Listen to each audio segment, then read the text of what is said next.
Wife?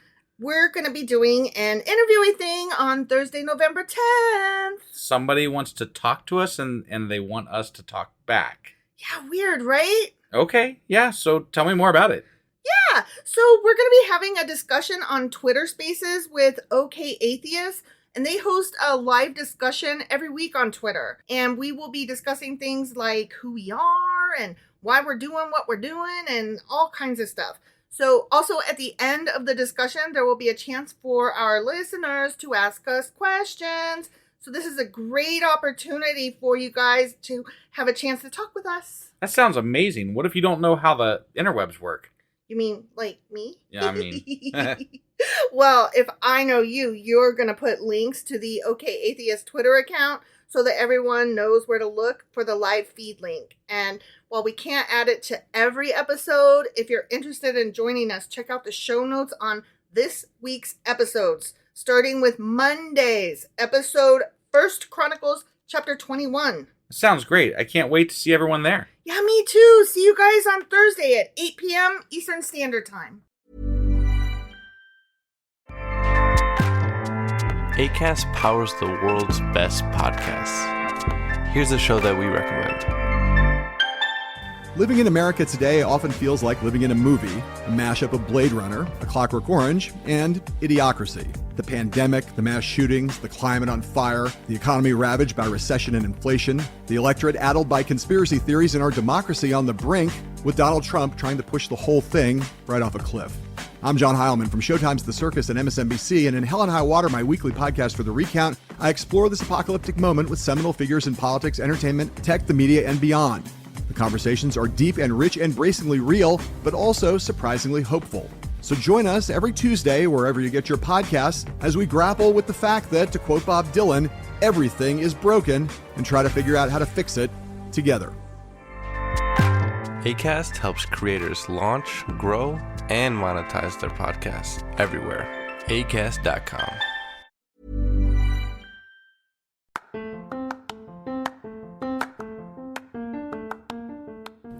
Welcome to Sacrilegious Discourse. I'm husband. And I'm wife. Together, we're reading the Bible for the very first time.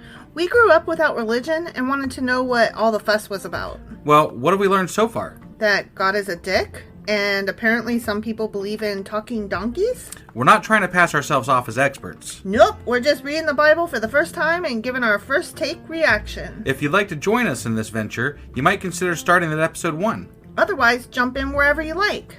All right, let's go read the Bible. Yeah, let's get to it.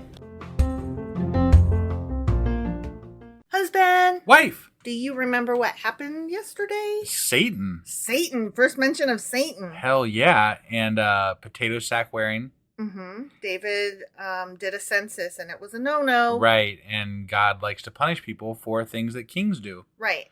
Because God's a dick. And he told David, go buy that land that you did bad on. Yeah. And so then David bought the threshing floor from that dude. Well, God didn't tell him to buy the land. David decided to buy the land because he didn't want to sacrifice something that was somebody else's thing. No, David, I thought God told him, build me an altar here. Yeah, but he didn't tell him to buy the land. Okay, but he did tell him, I'm just trying to give, here. Credit where credit's due there to David because he did decide to buy the land. That is true. So, but God was like, build me an altar. Right. And David was like, Yep. But I mean, God tells you to do something, you do it, I guess. But I don't own this, so I'll be right back in a minute. Hang on. All right, that was 1 Chronicles chapter 21. Sure as fuck was. And today we're going to be covering 1 Chronicles chapter 22. Let's do this. Okie dokie.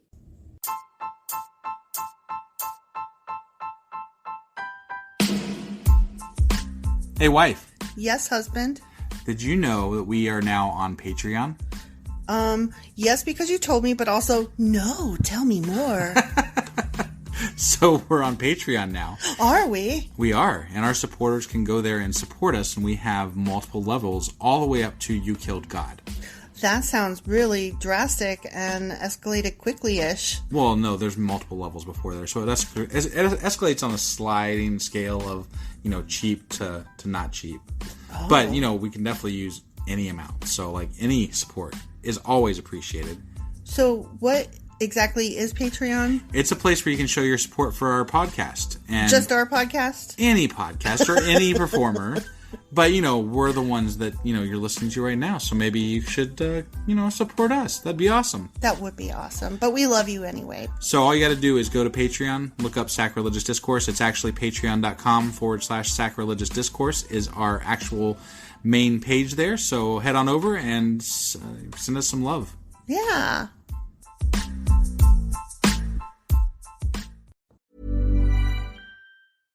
Hey, y'all. I'm Keke Palmer. I'm an actress, a singer, an entrepreneur, and a Virgo, just to name a few.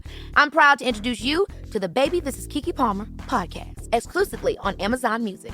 I'm putting my friends, family, and some of the dopest experts in the hot seat to ask them the questions that have been burning in my mind. What happened to sitcoms? Is OnlyFans only bad? I want to know, so I asked my mom about it. On Baby This Is Keke Palmer, no topic is off limits. Listen to Baby This Is Keke Palmer, exclusively on Amazon Music. Download the Amazon Music app now.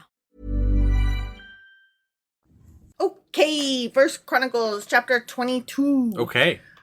This is actually starting with a continuation from the previous chapter. All right. The site for the temple. Okay. So just wanted to put that out there that it just starts off like mid Story. section. Yeah. Yeah. Then David said, Then David said, this will be the location for the temple of the Lord God and the place of the altar for Israel's burnt offerings. Awesome. I love having a place for the burnt offerings. Mm-hmm. I call it the stove. The stove, the oven, The oven. the furnace. No, the furnace would be a bad place for for burnt offerings. I mean, those are the disgusting, in the basement burnt offerings. But Stovepipe. Wait, what did they used to call those kitchen things? those kitchen things. Where you had to put coal into them to make the heat go. You talking about? I don't know. What are you like a wood burning stove type thing? Like the iron thing. The iron things. The iron things. Yeah, they were big old things made of iron. I don't Like, didn't coal your burning mom, stove. I guess. Didn't your mom have one? Like, She had a wood burning stove. Is that what it was? Yeah, it was to Oh. heat the house. But it was a stove. I mean, it was that's like an old-fashioned stove. right. Yeah, I mean, it's sure. I mean, okay. I was just trying to think of another word for stove, oven.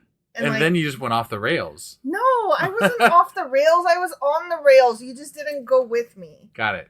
Oh, okay, anyways. So David gave orders to call together the foreigners living in Israel, and he assigned them the task of preparing finished stone for building the temple of God. I see. How do you finish stone? You tumble it, I think. Oh. Don't you? Isn't that what that's how you tumbling get is? polished rocks. Isn't that finishing? I don't know. Maybe that's how you finish. Maybe you sand it down a lot. Maybe you spit on it and rub it a little bit. I don't know. I mean, I know we used to have a tumbler for polishing rocks. Maybe you lift it over your head and throw it on the ground and say, "You're finished." Oh my God. And that's what you You're an do. You're idiot. finishing the stone. Sweep the leg. Finish them. Finish it. David provided large amounts of iron for the nails that would be needed for the doors and the gates. Yeah. And for the clamps. He didn't just go down to Ace Hardware. No, he did not. Mm. He gave more bronze than could be weighed. That's a lot of fucking bronze. They said that the last time. I'm like, I call bullshit. You can weigh You can it. fucking weigh it. You can weigh it. Just do it in chunks and add it up, man. Yeah, well, here's You got the thing. abacuses. Yeah, here's the thing. Like, you could weigh a small portion of it and be like, okay, this is 10 pounds or what the fuck Right, ever. yeah. And then you just look and you go, okay, how many? I How got many 1, 2, 10-pound 3, ones? 4, 5. Right. And you say, okay, times 10. Right, you can fucking weigh that shit. Yeah. Don't tell me you can't weigh it. It's not unweighable. It's weighable. It's not like unnumbered as the stars or Right. as numerous as the sand Yeah, on the beach. Just because you're lazy and don't want to weigh it doesn't mean you can't. Yeah, it's difficult, but it's not undoable. Right. It's tedious and a pain in the ass and unnecessary. Just don't lie to me. Yeah. You know? Don't lie to me and Don't pretend. be like, but I like- cannot. Right. But I can't. Because that's bullshit. It's bullshit. He also provided innumerable, could Yes. not be counted. No numbers. Cedar logs. Cedar logs, okay? Yeah, they couldn't count them. Innumerable. You cannot say that I word. cannot say that word, but I'm trying to be sarcastic and it's not helping. I'm just saying, how do you not be able to count how many fucking logs you have? You Again. can count them. you don't have to like count from 1 to 1,000,000. You can count off like 25 or 50 at a time. Right. And then be like, maybe this is so estimate. far back in time that they didn't have numbers to register what the amount that they had was. But they could still be like, okay, look, we stopped counting at like, 1,000,000. So like we had 1,000,000 times 2. Right. Like, or 1.5 million. Like, okay, how many sets of 50 did you have? Right. My guy, it's not that difficult. Yeah, break it into chunks and tell us how many sets you got. This is not... You can do it. This is not It's easy. hard math. This is not like geometry or algebra. Again, you just didn't want to. You don't need the quadratic fucking equation for this. Okay, he also provided innumerable cedar logs for the men of Tyre and Sidon, remember? Yeah, because they were like the masters of cedar cutting shit. Had brought vast amounts of cedar to David. Yeah. David said, "My son Solomon is still young and inexperienced, and since the temple to be built for the Lord must be a magnificent structure, famous and glorious throughout the world, I will begin making preparations for it now." Oh, he's going to prep for Solomon. I didn't know that happened. I didn't know that happened either. Right? Do you think that happened? I don't think that happened. I don't think that happened. No, that didn't happen. Way to go, chronicler, you big fucking liar. He just added that in. He's like, David's got to be the shit, man. David is such the shit that he prepped for Solomon. Right. Let's not give Solomon any credit of his own. Well, I mean, Solomon did It's have that all last David. bad chapter there where he but this is all fucked David. all up. Yeah. So David collected vast amounts of building materials before his death. Yeah, of course. Because he's awesome. All of a sudden in this chapter, Yeah. where the chronicler's writing and loves David.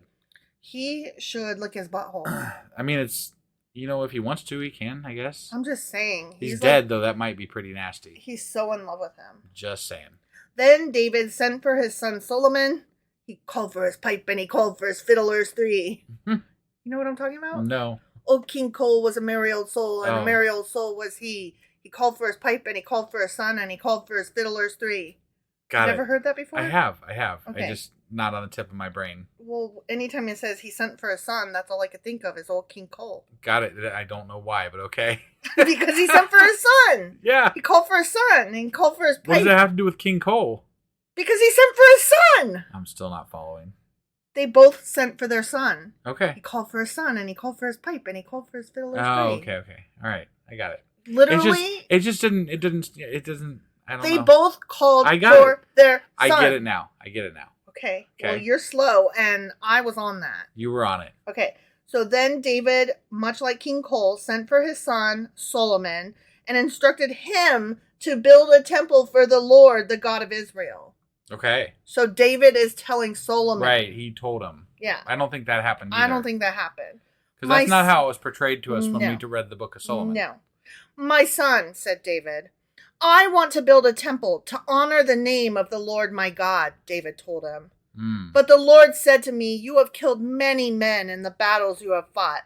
And since you have shed so much blood in my sight, you will not be the one to build a temple to honor my name. But you will have a son who will be a man of peace." Solomon is wise. I mean, the wisest. "I will give him peace with his enemies in all the surrounding lands. His name will be Solomon. And I will give peace and quiet to Israel during his reign." I'm just saying okay, God is the one that made David war all these people, right? And kill all of them. And he's getting blamed because he can't build a temple because he warred too much, right? Yeah. So, and then he's going to make Solomon's reign be peaceful, and he gets to build the temple because it's peaceful. But like both things God hypothetically did for them. So what does it matter who the fuck builds it? Right. They both are quote unquote worthy, I guess, because David's David and Solomon is, the wisest motherfucker on the planet. Right. So who cares? I think the whole thing is stupid, personally. I agree. So David continues telling Solomon what God told him. Right. "He is the one, Solomon, who will build a temple to honor my name. He will be my son, and I will be his father. And I will secure the throne of his kingdom over Israel forever. Now, my son," continued David, "may the Lord be with you and give you success as you follow his directions in building the temple of the Lord your God. And may the Lord give you wisdom and understanding, that you may obey the law of the Lord your God as you rule over Israel. For you will be successful if you carefully obey the decrees and regulations that the Lord gave to Israel through Moses. Be strong. Wait, but wasn't it during Solomon's reign? And maybe I'm misremembering this. Wasn't it during Solomon's reign? No, it was later, I think. But they didn't have the Moses laws. Remember, they found them at some other point. Maybe it was during Solomon's reign, but I thought it was later. I don't So, like, they don't even know what Moses' decrees were, I don't think. I don't know when they lost them. Well, that's true. Maybe they still had them back then, and Right. then they lost them between other kings. Maybe while they were building, they misplaced them. Possibly, yeah. David continues, Be strong and courageous. Do not be afraid or lose heart. I have worked hard to provide materials for building the temple of the Lord. Nearly 4,000 tons of gold, 40,000 tons of silver, and so much iron and bronze that it cannot be weighed. I thought I remembered Solomon bringing a lot of stuff in too. Yeah, he like did. they went He through this did. whole thing where he was, and I even remember like there was that Egyptian queen that brought stuff. And so like now they're saying it's almost like they're saying David did all that stuff. Yeah. And that Solomon didn't do this stuff. Right. That's weird. Yeah, they're changing the story to make David that much more awesome. I guess. I can't build the temple myself, but I can gather the materials. I mean, they're not specifically saying that Solomon didn't do that, but like this is the same kind of story that they said for Solomon. Yeah. Yeah. It's just not correct, I don't think. And again, so much shit that it can't be weighed. Right. Okay. Yeah. Lazy asses. I have also gathered timber and stone for the walls, though you may need to add more. Oh, yeah, there we go. Okay. That okay. prefaces the whole okay. thing, yeah. You have a large number of skilled stonemasons and carpenters and craftsmen of every kind. You have expert goldsmiths and silversmiths and workers of bronze and iron. Now begin the work, and may the Lord be with you. Wait, he's going to have him begin the work while David's still around? Right? That definitely didn't fucking happen. No. Then David ordered all the leaders of Israel to assist Solomon in this project. Oh my God. Like, this is taking Solomon's story and being like, you know what? Fuck you. You didn't do shit. Yeah, besides, we want David to be the awesome Right. one. Even though God specifically said David could not be the one to do this. Right. They're like, well, but we need him to do it. So we're just going to make it sound like he did everything but build it. Yeah, and then we're going to have him actually start the project that he was told not to start. Yeah. This is such a lie. I mean, it's not... They just need to pick a story. Yeah. You know, like pick a fucking story and stick to it. Yeah. This is a completely different fucking story. God told him don't do it. So why are they trying to make it out that he did it? Yeah. Is what I don't get. Yeah, and if you're helping do it, isn't that still kind of doing it? Yeah. Like seems It like is. you're kind of, I don't know. You're trying to walk a fine line there. Right, yeah. And I call bullshit on you. Right. Chronicler, you are mistaken. Sir. Right. That's This guy what I was think. like, man. Yeah, he was so in love with David, he just couldn't even leave his story alone. I mean, really? The Lord your God is with you, David declared. He has given you peace with the surrounding nations. He has handed them over to me, and they are now subject to the Lord and his people. Now seek the Lord your God with all your heart and soul. Build the sanctuary of the Lord God so that you can bring the ark of the Lord's covenant and the holy vessels of God into the temple built to honor the Lord's name. The end. That is such a bunch of crap. Right? Yeah. Like they took Solomon's whole thing. Right. And they're like, nah. Yeah. That's crazy. I don't care for the chronicler. I find him to be a smarmy, lying son of a bitch. Well, and like, okay, people have like like this has been translated, and they've taken out books and put books in and whatever. They left this shit in? Right. Why? I don't know. It's stupid. I think that they must have left it in as and here's the thing that somebody did back then. You know what I mean? Here's some guy tried to rewrite the Bible. Look at this shit, huh? I guess. Or maybe they're leaving it in like, well, it's up to you to decide which one is the truth. And like, well, you did that one too many times and now I don't believe any of it. So, right. Not, I mean, even if it all sounded great, I still haven't heard from God. So like, whatever. But like this book is shit. Yeah. All right. Well, that was the First Chronicles chapter 22. Are you sure? I'm sure now. Okay. Yes, I'm sure now. Yes. And tomorrow we're going to be back with... First Chronicles chapter 23. We'll see you guys then. Bye.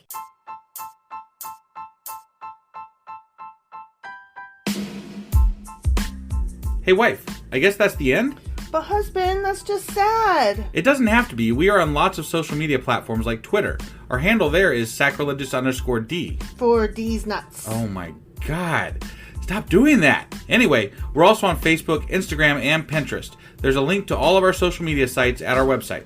Ooh, we have a website? Yeah, it's sacrilegiousdiscourse.com, where you can also find a link to our merch shop. We have a merch shop? Yep, we have podcast-themed clothing, mugs, notebooks, and more, as well as an atheist and science-themed products. Wow, our fans should really go check that out right now. Definitely. They can get in touch with us by sending an email to sacrilegiousdiscourse@gmail.com. But before they do that, we could really use some help. Oh yeah? With what? Well, it's not free running the podcast, and we need some financial support in order to get better equipment, which will free up time so we can concentrate on our podcast and our fans. Okay, so what should they do? Head over to patreon.com/sacrilegiousdiscourse and sign up as a contributor on our podcast. Supporters there receive additional bi-weekly episodes that we record just for our Patreon members for as little as $2 a month. Also, we'd really appreciate it if you would like and subscribe on whatever platform you're using. And Apple Podcast reviews help us out tremendously. Like and subscribe. Leave an Apple review. Join us on Twitter. Support us on Patreon. That's a lot of instructions. Don't forget to say thanks. Thanks. Okay, bye.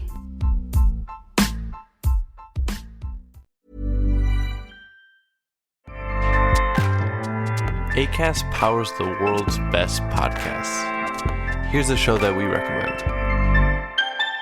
Living in America today often feels like living in a movie, a mashup of Blade Runner, A Clockwork Orange, and Idiocracy. The pandemic, the mass shootings, the climate on fire, the economy ravaged by recession and inflation, the electorate addled by conspiracy theories, and our democracy on the brink, with Donald Trump trying to push the whole thing right off a cliff. I'm John Heilman from Showtime's The Circus and MSNBC, and in Hell and High Water, my weekly podcast for The Recount, I explore this apocalyptic moment with seminal figures in politics, entertainment, tech, the media, and beyond. The conversations are deep and rich and bracingly real, but also surprisingly hopeful. So join us every Tuesday, wherever you get your podcasts, as we grapple with the fact that, to quote Bob Dylan, everything is broken, and try to figure out how to fix it together. Acast helps creators launch, grow, and monetize their podcasts everywhere. Acast.com.